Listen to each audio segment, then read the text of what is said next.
So hello everyone, welcome to our YouTube channel guys.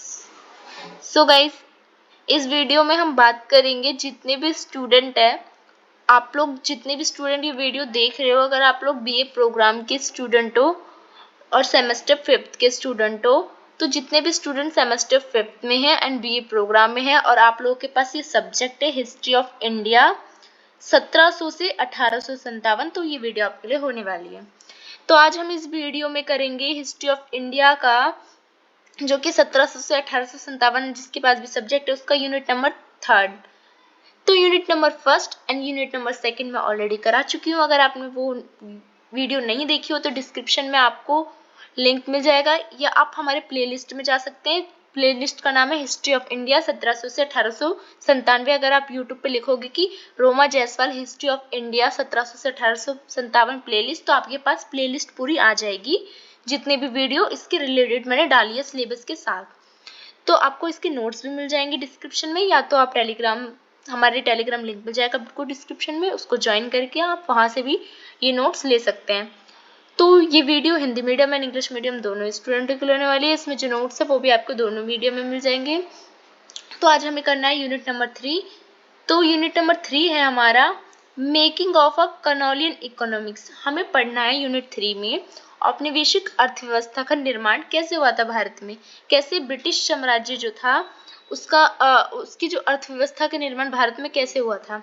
इसमें हमें land revenue settlement पढ़ना है, कमर्शियलाइजेशन ऑफ एग्रीकल्चर पढ़ना है एंड दी इंडस्ट्रियलाइजेशंस। तो हमें इसमें भू राजस्व बस्तियां पढ़नी है, प्रणाली पढ़नी है, औपनिवेशिक काल की कृषि का व्यावसायिकीकरण कैसा था और फिर औद्योगिकरण क्या था, हमें ये इस वीडियो में पढ़ना है। तो चलिए स्टार्ट करते हैं आज की हमारी वीडियो। वीडियो स्टार्ट करने से पहले अगर आप हमारे चैनल पर नए आए हो तो नीचे दिए बेल आइकन को दबा के चैनल को सब्सक्राइब कर दीजिए, जिससे सारी नोटिफिकेशन आपके पास जल्द से जल्द पहुंच जाए। साथ ही आप हमारे टेलीग्राम चैनल से भी जुड़ सकते हैं, जहां से आप ये नोट्स भी आपको प्रोवाइड मिल जाएगी और सारी नोटिफिकेशन भी टाइम टू टाइम मिल जाती है। तो चलिए स्टार्ट करते हैं।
हिंदी में कहते हैं कि भू राजस्व बंदोबस्त क्या था।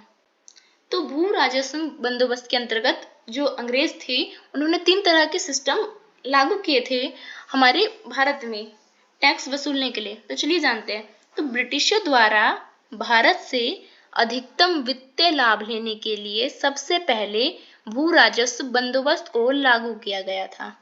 मतलब ब्रिटिशों द्वारा भारत से अधिक वित्तीय लाभ हो, उनको ज्यादा क्या हो, उनको बहुत ज्यादा प्रॉफिट हो, इसलिए उन्होंने क्या करा, हमारे भारतीयों पे बंदोबस्त लागू किया, बंदोबस्त प्रणाली, यानी जो हमारा ये था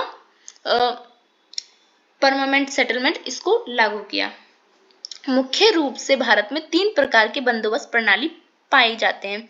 एक है स्थायी बंदोबस्त जो कि 1753 में लागू किया गया था। दूसरा है रैयतवाड़ी प्रणाली और तीसरा है मालवाड़ी प्रणाली जो कि विभिन्न क्षेत्रों में पर केंद्रित थे। जैसे कि आप इस मैप से देख सकते हो कि जो परमानेंट सेटलमेंट था यानी जो स्थायी बंदोबस्त था वो बंगाल, बिहार, उड़ीसा के क्षेत्र में लागू था। मालवाड़ी पंजाब, यूपी में, और जो रैयतवाड़ी है बॉम्बे एंड मद्रास में था। तो आप समझ गए सबसे पहले कि जो लैंड रेवेन्यू सेटलमेंट था वो क्या था। वो एक तरह का क्या था, एक कानून था जो कि किस पे लागू किया गया था, भारतीय लोगों पर लागू किया गया था। इसके तहत भारतीयों से टैक्स वसूले जाते थे। टैक्स का ये एक तरह का टैक्स लेने का एक नियम था जिससे ब्रिटिश क्या चाहते थे कि हमें ज्यादा से ज्यादा लाभ हो।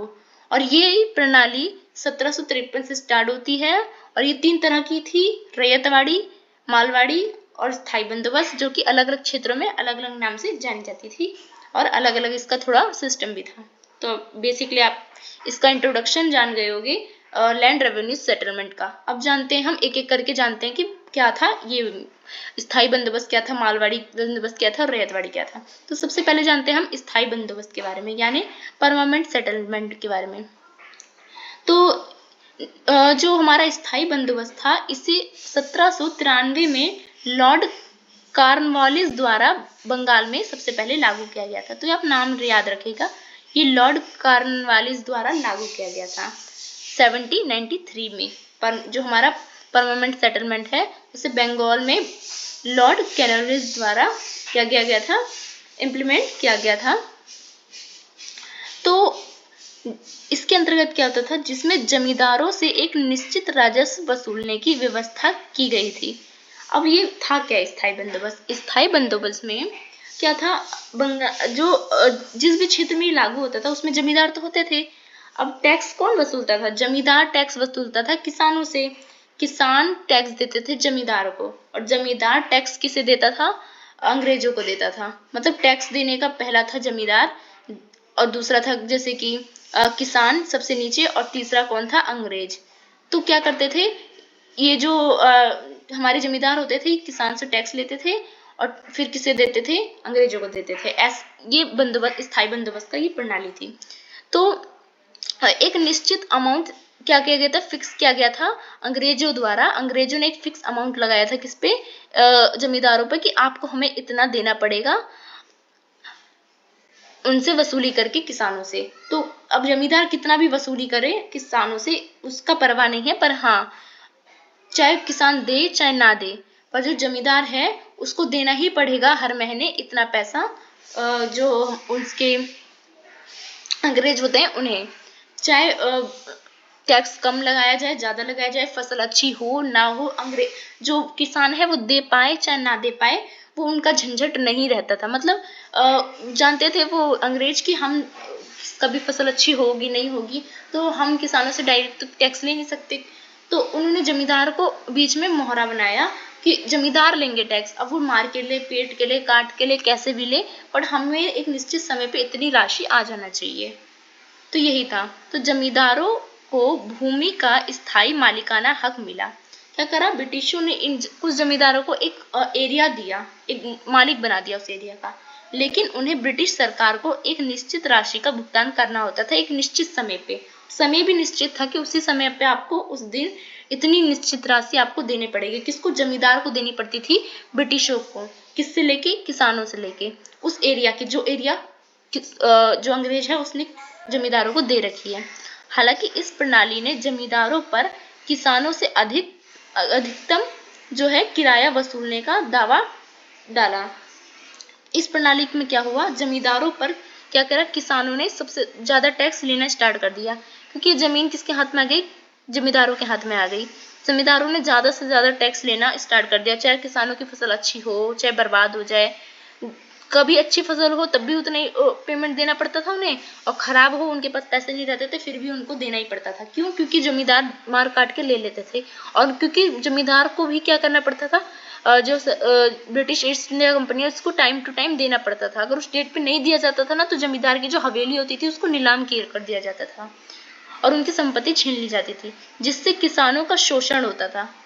तो कौन करता था, जमींदार किसानों का शोषण करता था लेने के लिए पैसा, क्योंकि जमींदारों को निश्चित टाइम पे किसको पैसा देना पड़ता था, अंग्रेजों को देना पड़ता था। तो कृषि संकट के दौरान राजस्व का भुगतान ना कर पाने के कारण क्या करते थे, जमींदार अपनी जमीन खो देते थे। अब क्या होता था, कृषि संकट आता था, जैसे फसल अच्छी ना हो पाई, कभी बरसात आ गई, बाढ़ आ गई, कुछ भी हो गया, मतलब फसल नष्ट हो गई, तो अब किसान कहाँ से देंगे जमींदार को पैसा, और जमींदार को पैसा नहीं मिलेगा तो जमींदार एक निश्चित समय पे पैसा कैसे देगा अंग्रेज को, उसको तो देना ही है एक निश्चित समय पे। तो क्या होता था, किसी के पास तो नहीं रहता था, तो किसान नहीं दे पाते थे जमींदार को, तो लोड किस पे पड़ जाता था, जमींदार पे पड़ जाता था। अब जमींदार को एक निश्चित समय पे देना ही देना था, अगर उसने नहीं दिया तो उसकी जमीन नीलाम हो जाती थी, और फिर क्या हो जाता है, इसी से जमींदार जो है वो अपनी जमीन जो है वो खो देता था, अपनी जमींदारी भी खो देता था, और उसका बंगला सब नीलाम कर दिया जाता था अंग्रेजों द्वारा, जिससे ग्रामीण क्षेत्रों में अस्थिरता और संकट बढ़ गया। जो गांव का क्षेत्र था उसमें बहुत ज्यादा अस्थिरता हो गई और संकट बढ़ गया, क्योंकि जमींदार जो है उनकी आक्रामकता भी बढ़ गई, वो जबरदस्ती भी लेने लगे अब, क्योंकि उनको पता था हमारा जमीन जाएगा, हमारी जायदाद जाएगी, तो हमें तो लेना ही है, किसान से मार काट के लेते थे, और जो किसान और जो जमींदार थे उनके बीच में असंतोष की भावना भी बनी रहती थी। तो आप जमींदारी सिस्टम जो आपका स्थायी बंदोबस्त है वो आप समझ गए होंगे कि क्या था, जिसे जमींदारी सिस्टम के नाम से भी जाना जाता है। स्थायी बंदोबस्त का दूसरा नाम जमींदारी सिस्टम भी है। दूसरा जो हमारा रेवेन्यू कलेक्ट करने का उस समय का एक सिस्टम था, उसको कहते थे रैयतवाड़ी सिस्टम। तो रैयतवाड़ी प्रणाली क्या थी, अब देखिए रैयतवाड़ी, ये मैंने एक पोस्टर लगा रखा है इसमें भी बहुत अच्छे से समझाने के लिए। मैंने आपको बताया था जैसे कि स्थायी बंदोबस्त में आपको, कि स्थायी बंदोबस्त में क्या होता था, जो अंग्रेज होता था वो क्या करता था, वो जमींदारों से एक निश्चित समय पे क्या लेता था, पैसे लेता था, कर वसूली करता था। और जमींदार किससे कर वसूली करता था, किसान से, मतलब किसान देते थे जमींदार को पैसा और जमींदार देता था अंग्रेजों को पैसा, ये वाला सिस्टम था। पर रैयतवाड़ी में क्या हुआ, रैयतवाड़ी में जो जमींदार था, यानी बीच का जो जमींदार था, इसको हटा दिया गया। पहले क्या करता था, मैंने बताया था आपको, जो किसान होता था वो जमींदार को पैसा देता था और जमींदार देता था ब्रिटिश को पैसा। पर रैयतवाड़ी में स्थायी बंदोबस्त में ऐसा था, पर रैयतवाड़ी बंदोबस्त में क्या हुआ, स्थायी बंदोबस्त जो था, यानी जो जमींदारी सिस्टम था फर्स्ट वाला, स्थायी बंदोबस्त को ही जमींदारी सिस्टम भी कहते हैं। तो मैंने जैसा बताया था कि जमींदारी सिस्टम में जमींदार मेन था, मतलब जो किसानों से जो टैक्स लेता था वो जमींदार लेता था, और वो टैक्स लेके ब्रिटिशों को देता था। पर जो रैयतवाड़ी सिस्टम था इसमें जमींदार को ही हटा दिया गया और रैयतवाड़ी कर दिया गया। मतलब अब जो टैक्स है वो सीधा ब्रिटिश किससे लेते थे, किसान से। पहले जमींदार से लेते थे ब्रिटिश, और जमींदार देता था, मतलब किसान देता था जमींदार को, जमींदार देता था ब्रिटिश को। अब ऐसा हो गया कि किसान सीधे टैक्स किसको देता था, ब्रिटिशों को देता था। तो ये थी रैयतवाड़ी प्रणाली। अब इसको समझते हैं। यह प्रणाली मद्रास और मुंबई जैसे क्षेत्रों में लागू की गई थी। तो यहाँ व्यक्तिगत किसान जो है, किसान को ही रैयत कहा जाता था। तो इस रैयत से सीधे राजस्व वसूला जाता था। तो जमींदारी सिस्टम में जमींदार कर वसूलता था और ब्रिटिश को देता था, इसलिए उसका नाम जमींदारी सिस्टम था। इसे स्थायी बंदोबस्त कहते थे। और जो रैयतवाड़ी है, रैयत किसान, और जो रैयतवाड़ी है, रैयत यानी किसान है। तो किसान क्या करते थे, सीधा जो टैक्स है वो ब्रिटिश को देते थे, इसलिए इसे रैयतवाड़ी प्रणाली भी कहा जाता था। तो ब्रिटिश सरकार ने जमीन की उपज और आकार के आधार पर कर निर्धारण किया था। जिसकी जैसी जमीन होती थी, जैसे कि ज्यादा उपजाऊ जमीन होती थी तो उससे ज्यादा कर वसूलते थे, जिसकी कम होती थी उससे कम, मतलब एक वो जगह देख के टैक्स लगाते थे। तो किसानों पर कर का सीधा बोझ पड़ा और अधिक कराधान के कारण किसान अक्सर कर्जदार और गरीब हो गए। पहले क्या था, जमींदार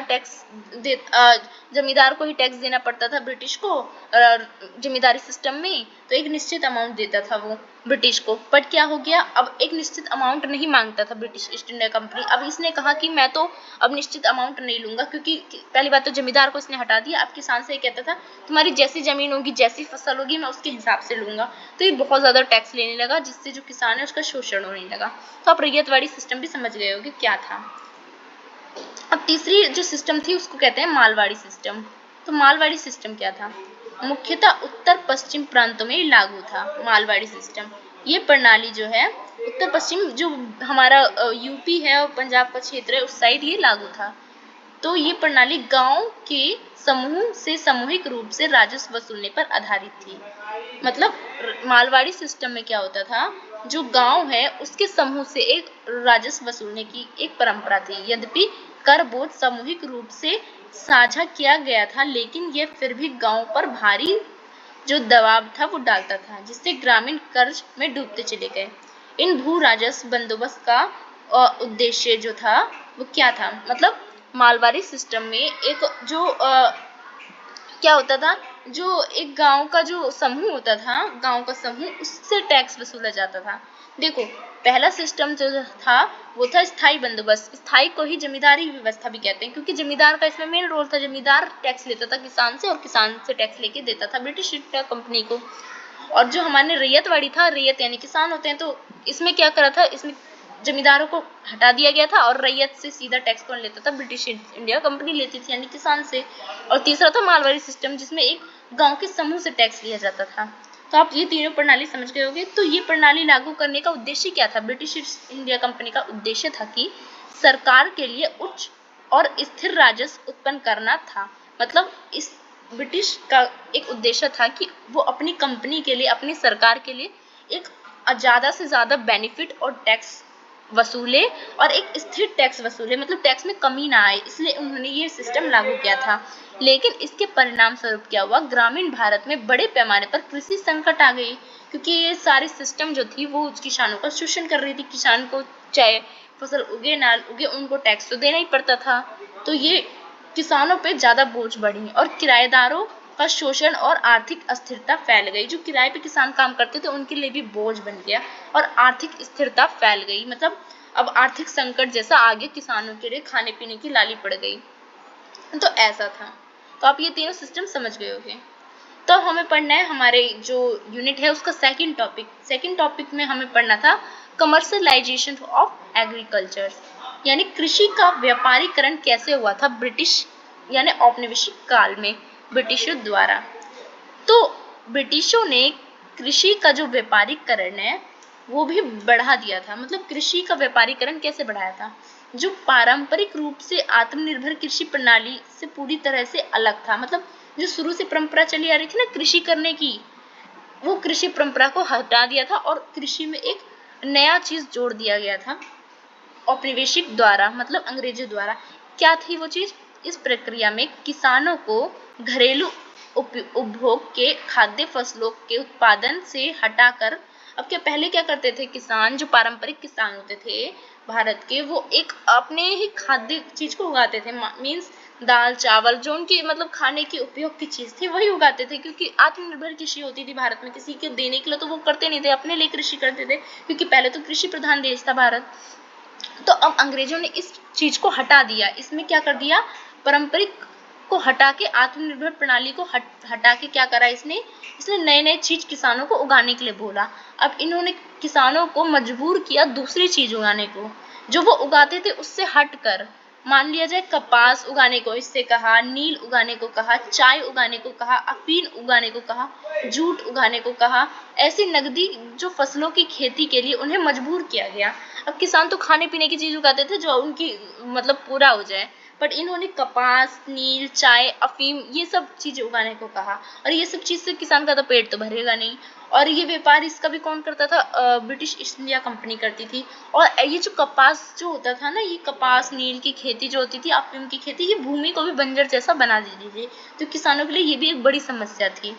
तो जिन्हें ब्रिटेन और अन्य हिस्सों में निर्यात किया जाता था। तो ये सारी क्यों उगाते थे वो लोग, क्योंकि जो ब्रिटिश ईस्ट इंडिया कंपनी थी उससे यही चाहिए थी ब्रिटेन के लिए, इसलिए वो ये चीज़ ही उगवाती थी किसानों से। जो पारंपरिक कृषि होती थी गेहूं की, चावल की, जो वो खाने के लिए उगाते थे, उससे हटा के अब क्या करा गया, ये जो कपास नील की खेती है उसको लागू किया गया था, क्योंकि वो ब्रिटेन ले जाना चाहती थी ये चीज़।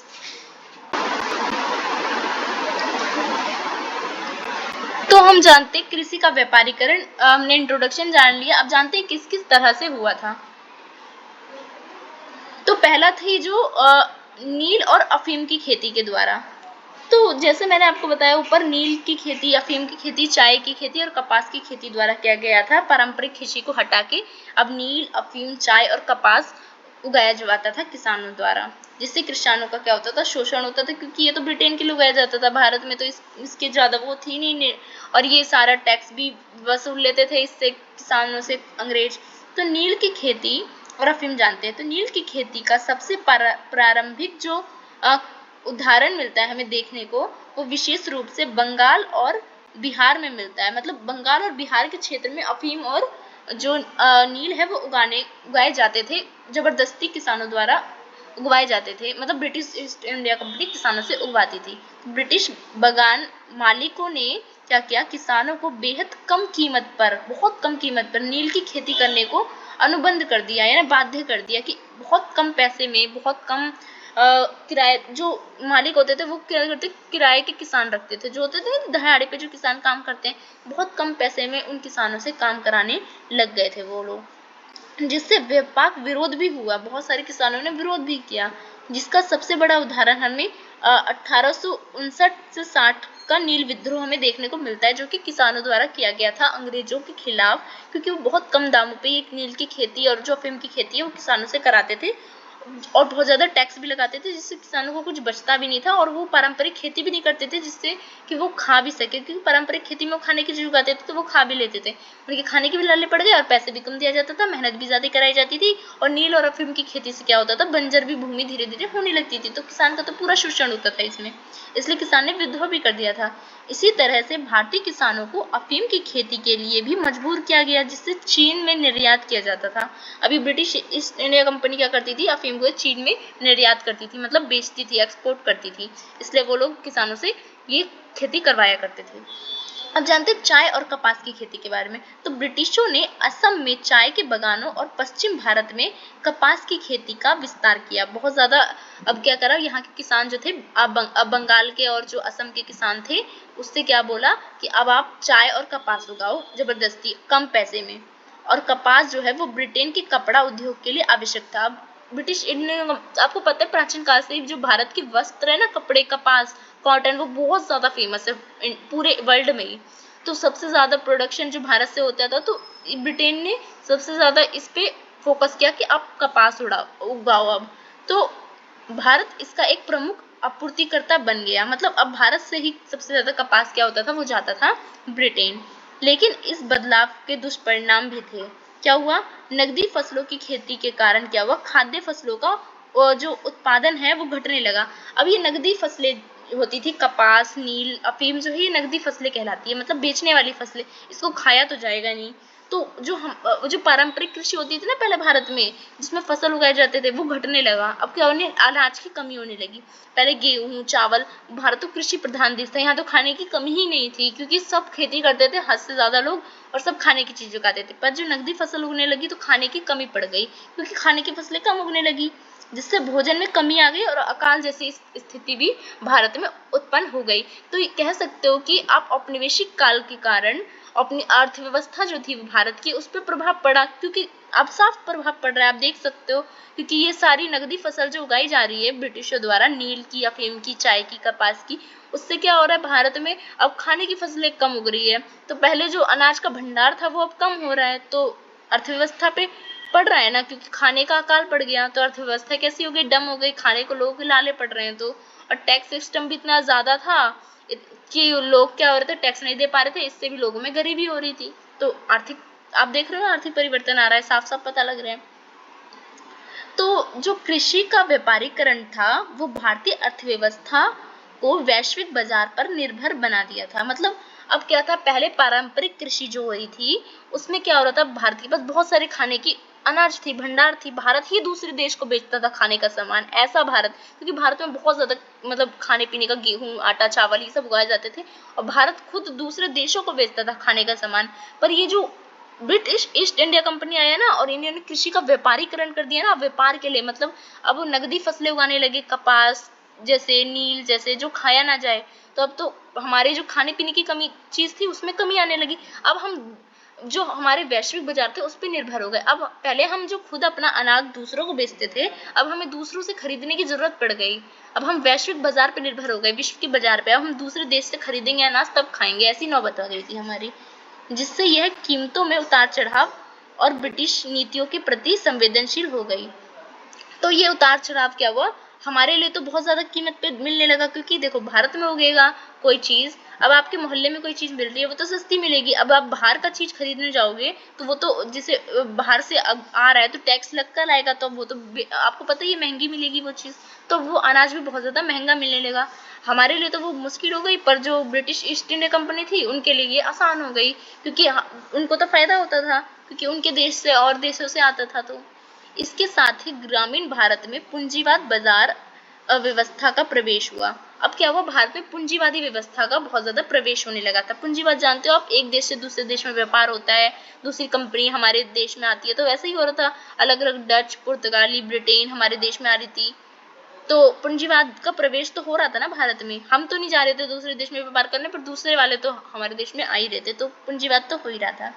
जिसके परिणाम स्वरूप क्या हुआ, किसान का कर्ज में डूबते चले गए। अब किसान बहुत ज्यादा कर्ज में डूबते चले गए, क्योंकि किसान पे पहले बार टैक्स इतना लगा दिया, 3 तरह के बंदोबस्त प्रणाली द्वारा टैक्स लगा दिया, ऊपर से जो उनकी नगदी फसल थी वो उगाने को बोल दिया। पारंपरिक कृषि में खाना उगाते थे तो वो खा भी पाते थे, और महंगाई नहीं थी भारत में, क्योंकि भारत में प्रोडक्शन की कमी हो गई, खाने की कमी हो गई, तो अब दूसरे देश से खरीदना पड़ रहा है, तो भारत में किसान की जो स्थिति थी वो दयनीय हो गई। अब भूमिहीनता बढ़ गई, अब किसान की भूमिहीनता भी बढ़ गई, और जो नील वील की खेती होती थी ना, इससे भूमि भी बंजर हो जाती थी, जिससे भूमि बंजर हो गई तो वो भूमि तो बेकार हो गई।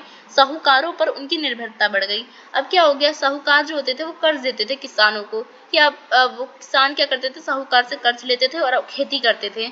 और वो खेती करते थे, वो भी खेती किसकी करते थे, नील वगैरह की करते थे, नकदी फसलों की करते थे, वो भी अंग्रेजों के लिए। एक तो अंग्रेजों के लिए फसल उगा रहे हैं कर्ज लेके, ऊपर से टैक्स भी, एक तो वो फसल भी किसान ले रहे हैं, ऊपर से टैक्स भी उल्टा लगा रहे हैं तगड़ा वाला। पहली बात तो किसान पे बोझ हो गया कि उनको किसानों को तगड़ा वाला टैक्स देना है। दूसरी ये हो गई कि वो खाने का चीज तो उगा नहीं रहे, जो चीज उगा रहे हैं वो भी किसान को ही जाएगी। तीसरी चीज कि वो कर्ज ले रहे हैं साहूकार से, लो इसका भी टेंशन हो गया। 3 तरह की टेंशन उन पर बढ़ गई, तो किसानों की स्थिति क्या हो गई, बिल्कुल दयनीय हो गई। तो हमने ये भी पढ़ लिया कि कृषि का जो व्यापारीकरण हुआ था वो भी कैसे हुआ था। तो हमारे 2 टॉपिक कंप्लीट हो गए यूनिट 3 के। अब हमारा तीसरा टॉपिक हमारे दिया गया है यूनिट 3 में, वो है डी इंडस्ट्रियलाइजेशन, यानी औद्योगिकरण का पतन कैसे हुआ था। इंडस्ट्रियलाइजेशन हुआ था वो कैसे हुआ था,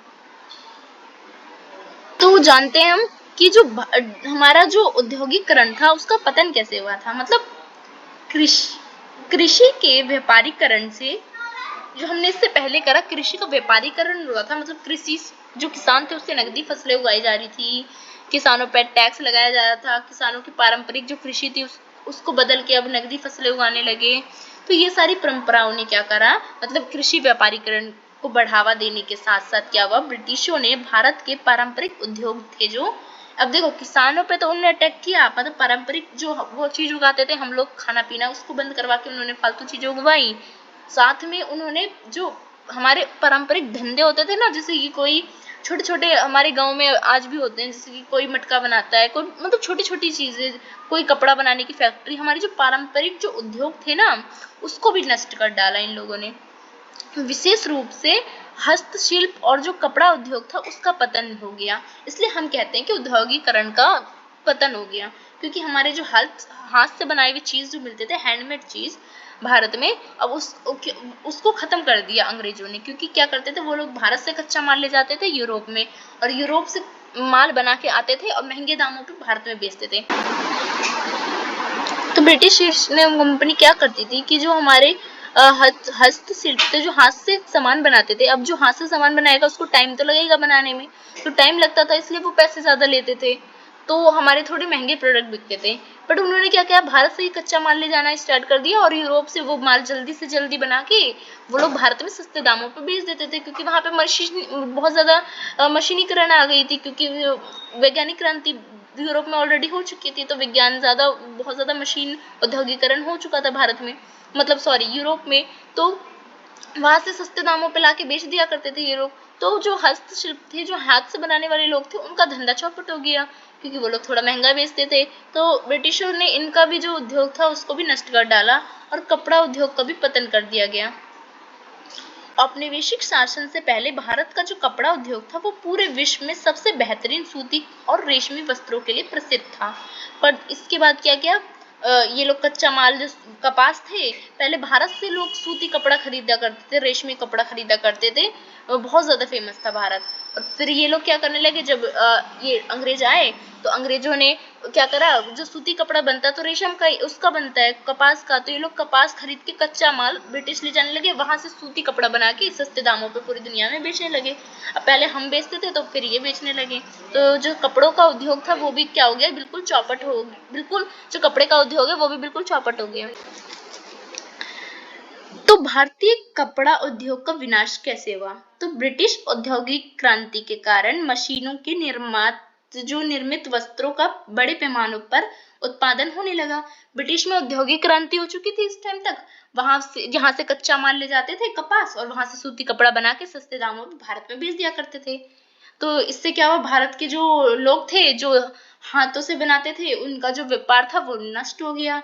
तो इससे क्या हुआ, कपड़ा व्यापार जो था भारत का वो खराब हो गया, विनाश हो गया उसका, जिससे भारतीय हाथ से बनाने वाले वस्त्रों के लिए सीधी चुनौती हो गई, क्योंकि वो थोड़ा लेट बनाते थे, थोड़ा महंगे दाम पे बेचते थे, और अंग्रेज क्या करते थे, सस्ते दामों पे बेच डालते थे बना के जल्दी से लाके, क्योंकि उनके पास मशीन थी।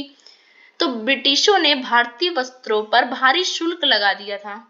अब क्या करते थे, जो उन्होंने क्या करा, जो हाथ से बनाते थे ना भारत के लोग वस्त्र, उस पे ज्यादा टैक्स लगा दिया। अब लो तुम कपड़े भारत के लोग, तुम्हें महंगा मिलेगा अगर तुम अपने लोगों से लोगे, तो अगर तुम हमसे लोगे ना तो हम सस्ते दाम पे देंगे, ये कहते थे।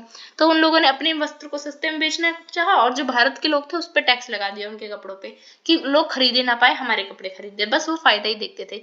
जबकि सस्ते ब्रिटिश मशीनों से बने वस्त्र जो थे उसका आयात भारत में बढ़ गया, क्योंकि वो सस्ते दाम पे बेचने लगे थे। इसके परिणाम स्वरूप भारतीय में बुनकर व्यवसाय से बाहर हो गए और भारत में एक समृद्ध कपड़ा उपयोग बर्बाद हो गया। मतलब जो बुनकर थे पहले, जो हाथ से बनाते थे, चरखे से बनाते थे, अब उनका बिजनेस चौपट हो गया। अब वो लोग इस जो उद्योग थे उससे निकल गए, और भारत में जो कपड़ा उद्योग था वो बिल्कुल तरह से बर्बाद हो गया। उसके बाद देखते हैं हम कि कुशल कारीगरों की क्षति कैसे हुई। अब जो हमारे लॉस हुए थे, हमारे जो जितने भी स्किल्स वाले लोग थे, जो अलग अलग इस धातु बनाते थे, चाहे कुछ भी बनाते थे, हैंडमेड या किसी भी चीज से, उनका धंधा कैसे चौपट हुआ। तो धातु कर्म, जहाज निर्माण और मिट्टी के जो बर्तन बनाते थे, जो हैंडमेड जो काम करते थे लोग हमारे भारत में, जो हमारे शिल्पकर्मी थे, उनका जो धंधा है उसको भी अंग्रेज ने बर्बाद कर दिया। पारंपरिक उद्योग में ब्रिटिश सस्ते और बड़े पैमानों पर निर्मित वस्त्रों के कारण पूरी तरह से प्रभावित कर दिया था। तो कारीगरों ने इन मशीन निर्मित वस्त्रों का मुकाबला नहीं कर सके हम लोग, तो जिसके कारण बड़े पैमानों पर बेरोजगारी बढ़ गई, और जो कुशल कारीगर थे उनकी जो जीविका के लिए कृषि की ओर रुख करना पड़ा उन्हें, जिससे भूमि का दबदबा और ज्यादा बढ़ गया। मतलब कुशल कारीगर जो थे वो दो धातु की चीजें बनाते थे, जो लोहार आते थे, सोनार आते थे, जिसमें छोटे छोटे बुनकर आते थे जो कपड़ा बनाते थे हाथ से, तो और जो मिट्टी के बर्तन बनाते थे, इन ये सब का जो धंधा है वो बर्बाद हो गया, क्योंकि ब्रिटिश ईस्ट इंडिया कंपनी सब पे भारी टैक्स लगाने लगी, और अपने वहां ब्रिटिश से सारा सामान लाके बेचने लगी यहाँ पे। तो इनका तो बर्बाद हो गया, तो ये लोग बर्बाद हो गए, तो ये लोग तो बेरोजगार हो गए। अब बेरोजगार हो गए तो ये क्या करेंगे, ये लोग कृषि की ओर भागने लगे, क्योंकि भाई कमाने का जरिया तो कहीं ना कहीं, बिन कमाए तो खाया नहीं जाएगा किसी को। तो ये लोग अब इस कुशल कारीगर से हट के क्या करने लगे, अब बुनकर बुनकर कपड़ा का धंधा चौपट हो गया, तो अब क्या करेंगे ये लोग, तो ये लोग गए कृषि करने।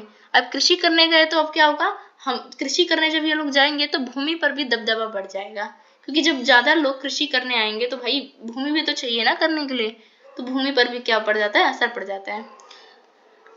तीसरी चीज की शहरी केंद्रों का भी पतन हो गया। कैसे हुआ? औद्योगिकरण के पतन के कारण कई शहरी केंद्र जैसे ढाका जो था, बांग्लादेश की राजधानी ढाका, मुर्शिदाबाद, जो कि कारीगरों के उत्पादन के केंद्र थे। आपको पता है ढाका जो मुर्शिदाबाद है बहुत ज्यादा फेमस थे, जो शहर थे कपड़े के लिए, बुनकर के लिए और यहाँ की जो हैंडमेड चीजें मिलती थी उसके लिए बहुत ज्यादा फेमस थी ये जगह।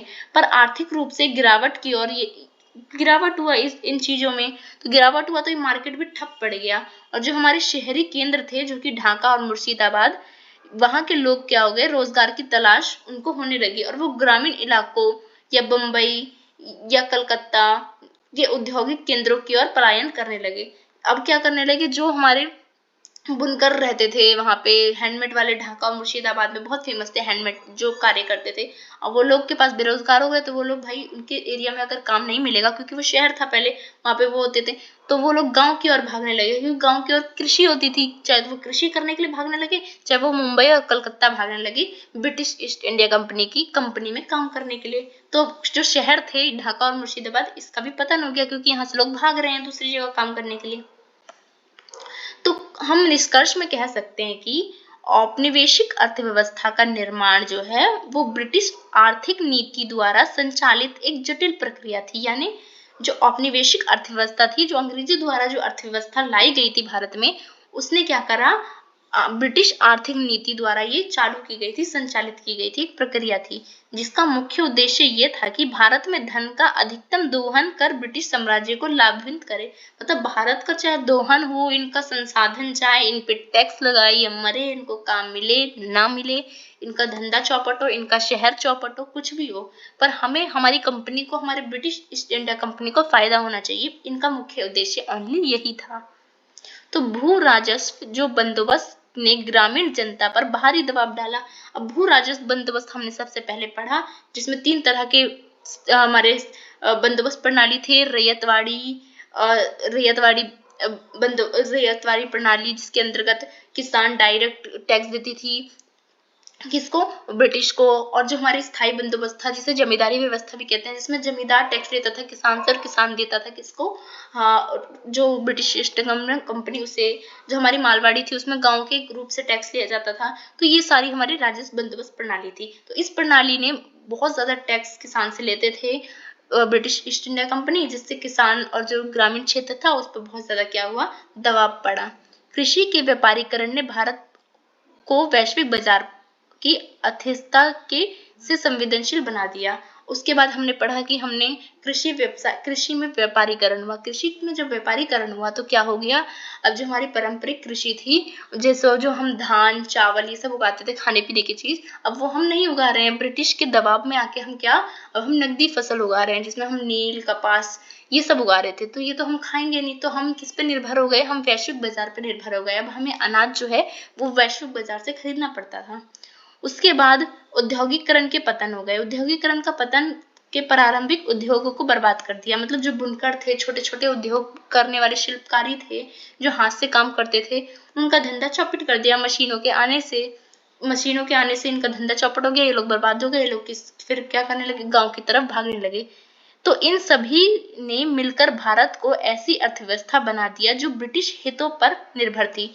तो जब ये तीनों हम अर्थव्यवस्था देखते हैं, जिसमें हम जो बंदोबस्त प्रणाली देखते हैं, चाहे हम कृषि का व्यापारीकरण देखते हैं, चाहे हम औद्योगिकरण का पतन देखते हैं, तो इन तीनों में हम क्या दिख रहा है, ब्रिटिशों का फायदा और भारतीयों का नुकसान। तो ये इसी पर निर्भर थी कि ब्रिटिश का फायदा हो, भारतीयों को नुकसान हो, जिससे दीर्घकालिक सामाजिक आर्थिक प्रभाव और स्वतंत्रता के बाद भी बने रहे। तो इसका जो प्रभाव है वो दीर्घकालिक भी हमें देखने मिलता है, हमारे समाज में भी देखने को मिलता है। इसकी सामाजिक परिवर्तन भी आया इससे, क्योंकि समाज में मतलब बहुत सारी हम जो पढ़ते हैं, चाहे हमारा जो कल्चर है वो भी थोड़ा थोड़ा उनकी तरफ ढलने लगा। आर्थिक में हम देखते हैं कि हम बहुत ज्यादा, अगर हम वैसे ही चलते ना परंपरा से, तो आज भी हम बहुत ज्यादा अमीर देश होते, क्योंकि हमारे बहुत ज्यादा हमारे संसाधन थे हमारे भारत में। तो हम पिछड़े हो गए थोड़े इनकी वजह से, और साथ ही स्वतंत्रता के बाद भी ये बना रहा, आज भी हम इसका प्रभाव देखते हैं। तो आपका ये यूनिट मैंने आपको अच्छी तरह से समझा दिया। आई होप आपको ये यूनिट बहुत अच्छे से समझ आ गया हो। तो अगर आपको ये वीडियो अच्छी लगी हो तो वीडियो को लाइक कीजिएगा, वीडियो को शेयर भी कीजिएगा, और वीडियो कैसी लगी कमेंट सेक्शन में भी जरूर बताइएगा। सो धन्यवाद।